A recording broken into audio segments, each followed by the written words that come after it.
did you see a change on your skin when you stopped drinking milk? Mm-hmm. Yes. I used to have a lot of pimples, Mm-hmm. and now see my face. It's clean. It's clean as fuck. I have no pimples. I used to have a lot of pimples. Yeah. Like I was a 37, 38-year-old woman with pimples. Mm. Like a lot of pimples, normally here and here. And now I have no pimples whatsoever. So yes, I noticed. So it started when you stopped getting lactose? Yeah, and the pooping, it was regular. It is regular. And it changed your... Yeah, it changed. No, okay, but it's very hard in my type, in my blood type. It's very hard. Okay, well, let's not get confused. Like, I remember you told me, so the milk thing is one thing. Yeah. And then you followed what was in the book. Yes, like I followed. Only eating beneficial things. And the first thing you started to notice is your bowel movement was more regular. Yes, because and I was eating a lot of greens and a lot of fibers. Mm-hmm. Fibers. Fibers, a lot of fibers. Mm-hmm. I was getting hot. Yeah, I was eating a lot of fiber. Yes. And the fruits and seeds, because that's where I was getting my proteins. Grains, yeah. So, but it's very hard because I like meat. Well, I mean, I love meat. It's like because we did it before COVID-19. During COVID-19, it would have been very easy because, like, I didn't move. It would have been very easy. Yes, I can tell. The problem is that that would have been the great opportunity to do that. We didn't know it would take that long, but and we're still in it as we're recording right now. But super right now. It would have been the perfect opportunity to do that, but we did it before, and it's true that once you start getting invited, going to family and friends, or you go on vacation, or like basically you're tired, you cannot do anything, and after a while it's getting you're tired of it. My Christmas at my work, mm-hmm. My boss, the owner, she's from Denmark. Mm-hmm. So every year they cook this really delicious Christmas dinner for all the employees. It's super good, and one of the dishes is duck, which is like super forbidden. That's not even neutral. Oh, really? It's poison. And it's one for of you? my favorites because it's so good. Yeah, I like duck. Yeah. And I only ate potatoes. I only ate potatoes, and I don't remember the salad and rice. And it's not right. Well, it was the dessert. It's rice with something, but it's really good. And you have to find a nut in the rice with your tongue. It's a tradition thing. Yeah, it's a tradition thing. But anyway, it really helped. It really helped, but it's very hard for me not to eat meat because I like tacos. Mm-hmm. I like steaks, and I like the good food. Yeah. And it's not that vegetables are bad. No, I think what we have to do, or what I have to do, is just balance. Instead of eating everyday meat, I just eat like once a week or twice, and that's all. And like having experienced that, and I know that I want to believe in this type of things, and I know it's not backed up by science whatsoever. It's not? No. So I risk my life. No, it's not that. It's that it removes from your diet things that are bad for you anyway to start with. Yeah, well, the processed things, yes. And like I know, like for me, I didn't know I was lactose intolerant until very late in my life because nobody was talking about it. You're intolerant to everything. I am surprised that you're not intolerant to my bullshit. I can eat goat cheese and I can eat mozzarella. But the thing for me is that, and I guess that's my problem, is that I always shoot for the stars to get to the moon. And I think that's what it is. If you start with that, I'm not sure like some really like vegetables are bad for you. But if you start by just following that, and at least you don't eat gluten, processed food, and refined sugar and things like that, if you follow that, then it's going to be good for you. I think we agreed later that we could... I don't remember. You don't remember? No, I don't remember what the time we agreed. But yes, go ahead. Sorry. No, we agreed that we could include the food that it's just only neutral. Yeah. Because for me... At the beginning, it was only beneficial. Yeah, because it we was were very like... limited. Yeah, for me, yes. For you, it was like, you have a lot of things. And I was like, seriously, I only have fucking spinach and you can eat even meat, steak. So I was like, no, I will include neutral, which neutral for me it's turkey and chicken. Mm. That's all. But I needed protein Yeah. because the grains weren't giving me the enough Well, protein. that's the point. Like when I started, I said, let's do only beneficial because then we will remember And what I, is beneficial. as I'm a very stupid follower, it was like, okay. I was dying. I was fading in the middle of the day because of him.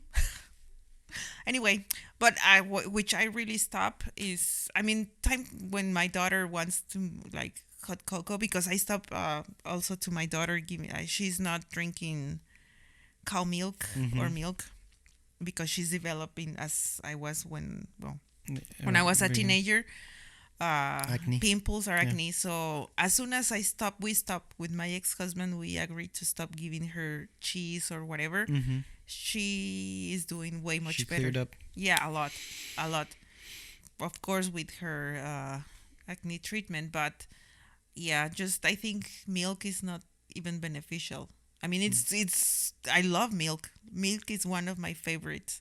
Well, you used to drink milk at dinner milk instead at of dinner. water, right? Yeah, milk. When I was super thirsty in Mexico, there's a very delicious like milk, very very good milk.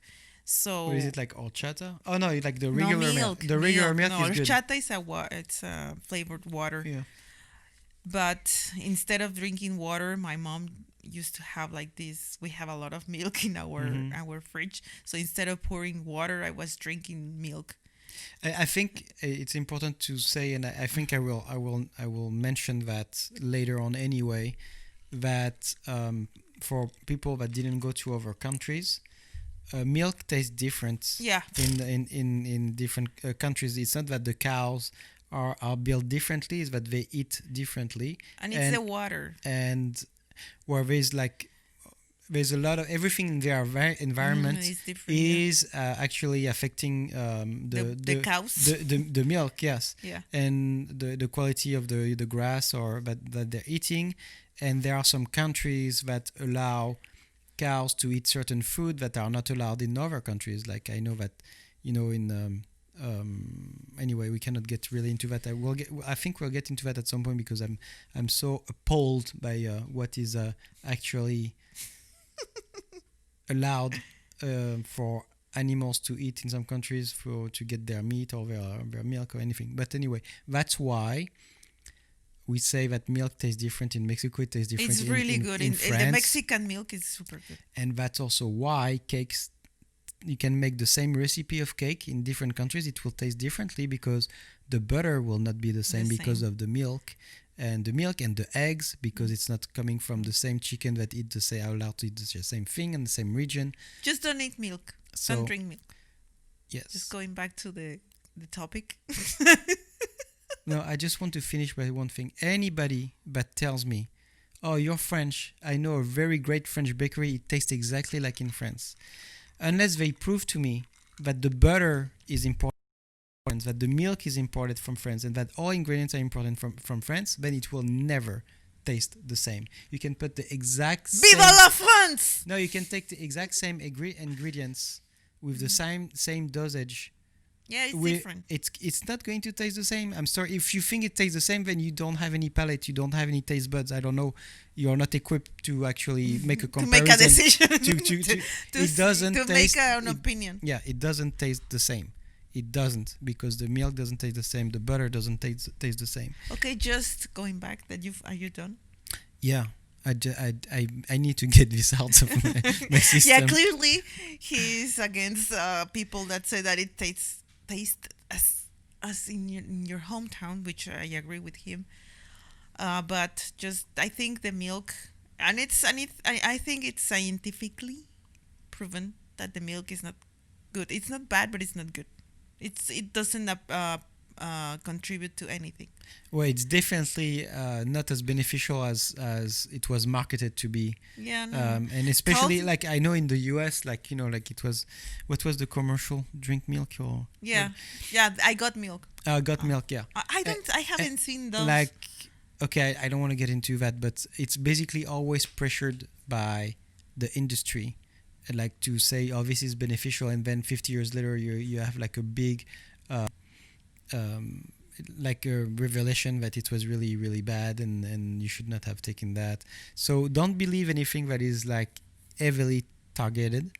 And I think if I want to close on this, I think for any diet, that's the sad part of it, is that for anybody that did a diet, you know that there is no magic recipe, that there is not like one solution that will work for all, and that it really depends on your body and what you are sensitive to. Yeah. And at some point you need to do the work yourself. And I mean, what we can agree on in every diet and everybody, that the thing that you need to avoid is processed food. Yes. That's and then if we don't take the time to do it, I think I talked to you about it, like, but for any if you write down things, if you take like if you take notes, or what do you say, like just take notes of things that you eat and how you feel the next day, or and then little by little you will know what is good for you or not good for you based on your body. It's not going to be because of your blood type or anything. It's really, you need to do the work. Nobody's going to bring you the magic recipe for it. And it's the same for every, if you look at like success habits that are given to you by a lot of people that teach you or sell you, we cannot hear you, or sell you things. Oh, okay. I noticed that the common denominator of everybody trying to sell you the recipe to success or success habits, the one thing that they all have in common is that we need to take notes. And that's the truth. We need to take notes. You need to know yourself. And it's hard when we have a busy life, and it's hard to remember what is good or bad for us. If you take notes, if you take the time, just 1 month or 2 months. What is bad for you? Stupidity. No, for eating, like the food. Pasta, definitely pasta. Anything that... and quinoa. Yeah. Why? Okay, no, I don't want to talk about it. But you already mentioned that. You did before. Okay, great. Yeah. Are you editing this? Don't edit this. Okay. And milk. Every cheese, cow milk cheese is definitely going to be a real problem for me. And surprisingly, chocolate is not good for me at all. You know which one is really good? Chocolate with mint. Yeah. Oh, that's my favorite. That's my favorite. She's going to ask for me chocolate now. Guys, please. I want tequila. What Mint is wrong? chocolate. The worst that could happen is no one is watching us. But yes. I am hoping that I will have probably The Rock won't be our sponsor. But anyway, success takes effort. Knowing yourself takes effort. Take notes of what is working for you or not, and then you will have the magic recipe for the right diet for you. And I know I don't do it right now. I haven't done it in a while, but I tried it and it worked. Yeah. And I know I need to get back to it. What it worked, like if you suffer from pimples, like I was doing it, just stop drinking milk, stop cheese, lactose, and you will see the difference. Believe me. I just said that there is no like magic solution for everyone. They need to test themselves. No, but it's proven that the milk gives you a lot of pimples. Okay, try it and give us your feedback. Like anybody that is willing to do it, and I'm sure you do, because having pimples is not fun. So do it. 37 and 38 and 40 something. Or 43, yes. So do it and give us your feedback if you noticed any difference. Thank you very much.